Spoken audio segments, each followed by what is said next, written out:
साल 2026। मध्य पूर्व की एक शांत रात अचानक डर में बदल जाती है। आसमान में तेज रोशनी दिखाई देती है और कुछ ही सेकंड बाद जोरदार धमाकों की आवाज गूंजने लगती है। शहरों में सायरन बजने लगते हैं। लोग घबराकर अपने घरों से बाहर निकलते हैं और पूरी दुनिया की निगाहें एक ही जगह पर टिक जाती हैं, मध्य पूर्व। ये कहानी है दुनिया की सबसे बड़ी ताकतों के टकराव की।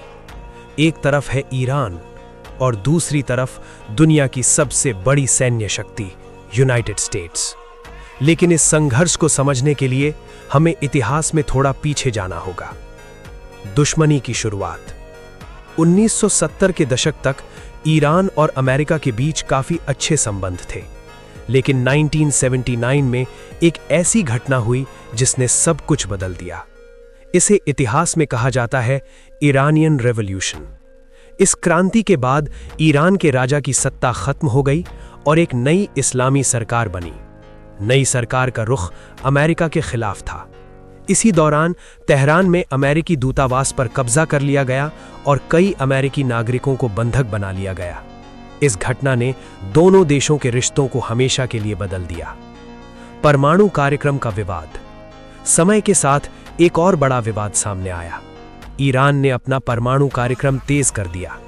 ईरान का कहना था कि यह कार्यक्रम सिर्फ बिजली और ऊर्जा के लिए है, लेकिन अमेरिका और उसके सहयोगियों को डर था कि ईरान परमाणु हथियार बनाने की कोशिश कर रहा है। कई सालों तक तनाव और बातचीत साथ साथ चलते रहे। फिर 2015 में एक बड़ा समझौता हुआ, ईरान न्यूक्लियर डील। इस समझौते का मकसद था ईरान के परमाणु कार्यक्रम को सीमित करना और मध्य पूर्व में शांति बनाए रखना।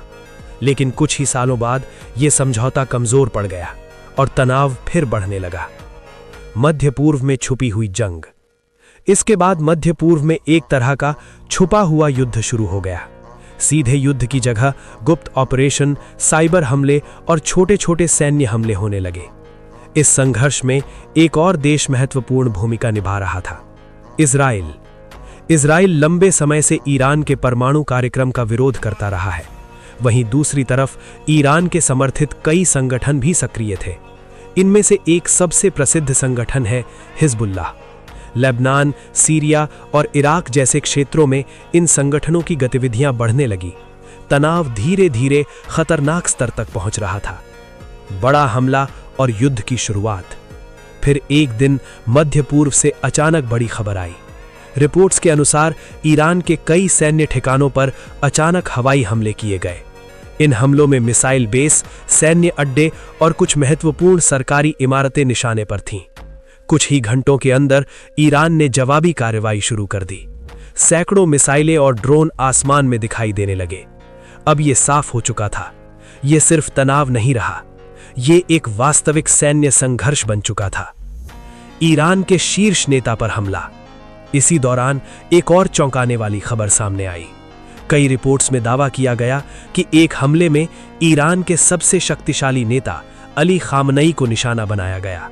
यह हमला तेहरान के एक सुरक्षित इलाके में हुआ बताया गया।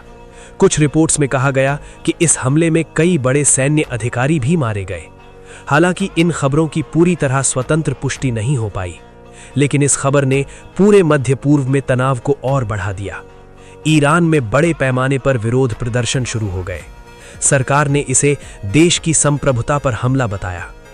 तेल का संकट। इस युद्ध का असर सिर्फ युद्ध क्षेत्र तक सीमित नहीं रहा। ईरान ने दुनिया के सबसे महत्वपूर्ण समुद्री रास्तों में से एक स्ट्रेट ऑफ हॉर्मुज को बंद करने की धमकी दी। ये वही रास्ता है जहां से दुनिया का लगभग 20% तेल गुजरता है। अगर ये रास्ता बंद हो जाता तो पूरी दुनिया में तेल की भारी कमी हो सकती थी। कुछ ही दिनों में तेल की कीमतें तेजी से बढ़ने लगी। दुनिया भर के बाजारों में घबराहट फैल गई। युद्ध का फैलना। अब यह संघर्ष सिर्फ 2 देशों तक सीमित नहीं रहा। मध्य पूर्व के कई देशों में तनाव बढ़ने लगा। लेबनान, इराक, सीरिया जैसे इलाकों में अमेरिकी सैन्य ठिकानों पर हमलों की खबरें आने लगी।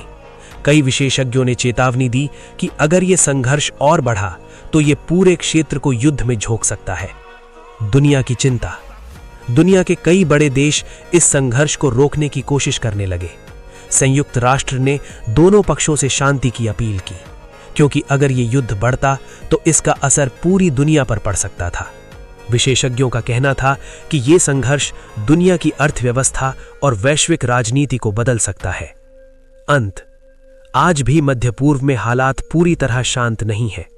दुनिया इंतजार कर रही है, क्या ये संघर्ष शांति में बदल जाएगा या फिर ये युद्ध इतिहास की सबसे खतरनाक लड़ाइयों में से एक बन जाएगा। इस सवाल का जवाब आने वाला समय ही देगा।